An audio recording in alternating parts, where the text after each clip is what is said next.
नमस्कार दोस्तों, next 9 live देख रहे हैं आप और मैं हूं आपके साथ प्रज्ञा सिंह। बहुत बहुत स्वागत है आपका हमारे आज के इस वीडियो में। आज के इस वीडियो में हम बात करेंगे बीजेपी नेत्री सोनाली के केस की। जी हां, आपको बता दें कि सोनाली के केस में अब एक के बाद एक बड़े चौंकाने वाले खुलासे हो रहे हैं, जहां गोवा कोर्ट ने उनके खिलाफ साजिश रचने वाले सुधीर सांगवान समेत सुखविंदर को 2 दिन की रिमांड में भेजा है और ज्यादा पूछताछ के लिए। तो इस बीच सुधीर सांगवान को लेकर उन्हीं के गांव यानी कि हिसार के मुल्कान गांव से एक शख्स ने सुधीर सांगवान को लेकर एक ऐसा चौंकाने वाला खुलासा किया है जिसे सुनने के बाद आप भी भरोसा नहीं कर पाएंगे कि कोई शख्स इतना बेरहम कैसे हो सकता है, कैसे वो किसी का इस कदर फायदा उठा सकता है। खबर की शुरुआत करते हैं। दरअसल ये बात है साल 2020 की।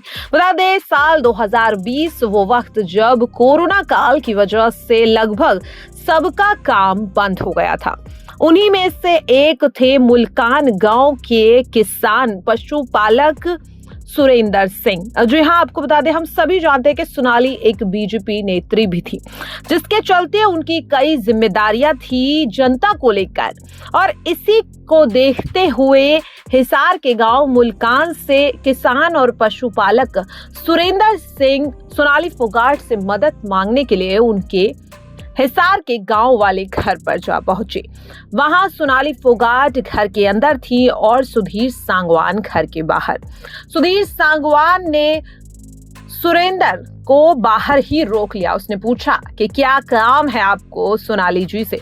उन्होंने कहा कि वो हमारे गांव की मुखिया है, हमारे गांव की करता धरता है, इसलिए मुझे उनसे मदद चाहिए।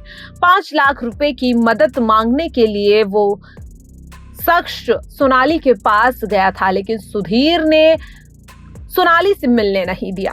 यहाँ पर 5 लाख की जो मांग थी वो सोनाली को बिना बताए सुधीर ने सिर्फ 3 लाख रुपए दिए, 5 लाख के दस्तावेजों पर दस्तखत करवा के। इसके बाद जब भी वो शख्स सोनाली से मिलने जाता था अपने पैसों को लेकर कि 2 लाख अभी भी बकाया है, तो वो शख्स यानी कि सुरेंद्र को सुधीर सोनाली से मिलने नहीं देता था। जब भी सुरेंद्र सोनाली से मिलने की बात करता था तो सुधीर उसे बीच में ही रोक देता था। इसके साथ उसे डराता और धमकाता भी था कि इस तरह की चीज की तो तुम्हारे साथ ये कर दूंगा, वो कर दूंगा, इसका अंजाम ठीक नहीं होगा। इसके साथ उसे हमेशा डराता धमकाता रहता था। लेकिन अब जिस तरह से सोनाली के केस की वजह से सुधीर सांगवान की सच्चाई, असलियत तो फाइनली सामने आ गई है। इसके साथ उस शख्स का ये भी कहना है कि सुरेंद्र सिर्फ अकेले ऐसे शख्स नहीं है जिसका फायदा इस तरह से सुधीर ने उठाया हो। उनके गांव में और भी कई ऐसे लोग हैं जिनसे वो सोनाली के नाम पर पैसे ऐंठ चुका है, और जब भी पैसे मांगने की बात होती थी तो वो इनकार कर देता था, डराने और धमकाने पर उतर जाता था। ये बात खुद सुरेंद्र ने मीडिया से बातचीत करते हुए की। हम सभी देख रहे हैं कि किस तरह से सोनाली का केस जब से रफ्तार पकड़ रहा है, हर कोई उनके गांव के लोगों से बातचीत करने को लेकर यहाँ पर दिखाई दे रहा है। सुधीर से जुड़ी छोटी से छोटी चीज अब निकलकर सामने आ रही है। और इस बीच हिसार के मुल्कान गांव के एक किसान और पशुपालक सुरेंद्र सिंह का दर्द छलक उठा कि किस तरह से सुधीर ने उस पर अत्याचार किया और किस तरह से इस पूरी साजिश के चलते एक पशुपालक से 5 लाख रुपए ऐंठ लिए, मांगने पर उससे धमकी दिया करता था। तो कहीं ना कहीं अब साफ तौर पर दिख रहा है कि केवल सोनाली ही ऐसी इकलौती शख्स नहीं थी जिसके खिलाफ सुधीर का ऐसा घिनौना रवैया था, ऐसा घिनौना बर्ताव था, बल्कि और भी कई ऐसे लोग हैं जिन पर इस तरीके की घिनौनी साजिशों को अंजाम दे चुका है सुधीर सांगवान।